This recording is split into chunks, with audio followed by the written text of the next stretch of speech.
കോൺഗ്രസിനെ വെട്ടിലാക്കി പ്രധാനമന്ത്രി നരേന്ദ്രമോദിയെ വീണ്ടും പ്രശംസിച്ച് Shashi Tharoor M P. Russia Ukraine യുദ്ധത്തിൽ മോദിയുടേത് ശരിയായ നയമെന്ന് ശശി തരൂർ.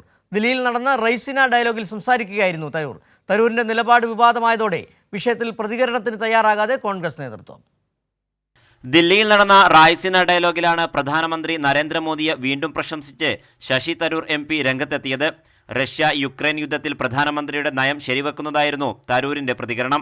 2022 റഷ്യ യുക്രൈൻ യുദ്ധത്തിൽ താനെടുത്ത നിലപാട് തെറ്റായിപ്പോയെന്നും ശശി തരൂർ എം പി പറഞ്ഞു. A prime minister who can hug both the president of Ukraine and the president of Moscow 2 weeks apart and be accepted in both places, and therefore India is in a position where it can make a difference to a lasting peace if it was so required. വിവിധ രാജ്യങ്ങളിൽ നിന്നെത്തിയ നയതന്ത്ര വിദഗ്ധർ പങ്കെടുത്ത റായ്സിന ഡയലോഗിൽ ശശി തരൂരിന്റെ പ്രസ്താവന കോൺഗ്രസിൽ ഇതിനോടകം തലവേദനയാക്കിയിട്ടുണ്ട്. അതേസമയം പാർലമെന്റിലും പൊതുവേദിയിലും താൻ പറഞ്ഞത് പരിശോധിക്കാമെന്നും തന്റെ പ്രസ്താവനയിൽ രാഷ്ട്രീയമില്ലെന്നുമായിരുന്നു ശശി തരൂരിന്റെ പ്രതികരണം. ഇത് വലിയൊരു അതിശയമുള്ള കാര്യം. ഞാൻ ഒരു ഭാരതീയനായിട്ട് സംസാരിച്ചൊരു വിഷയമാണ്, പക്ഷെ ഇതിൽ രാഷ്ട്രീയം ഞാൻ കാണുന്നില്ല. കെ സുരേന്ദ്രൻ അടക്കമുള്ള BJP നേതൃത്വം ഇതിനോടകം പ്രചാരണമായി ഏറ്റെടുത്ത തരൂരിന്റെ പ്രസ്താവനയോട് പ്രതികരിക്കാൻ കോൺഗ്രസ് നേതൃത്വം ഇതുവരെയും തയ്യാറായിട്ടില്ല.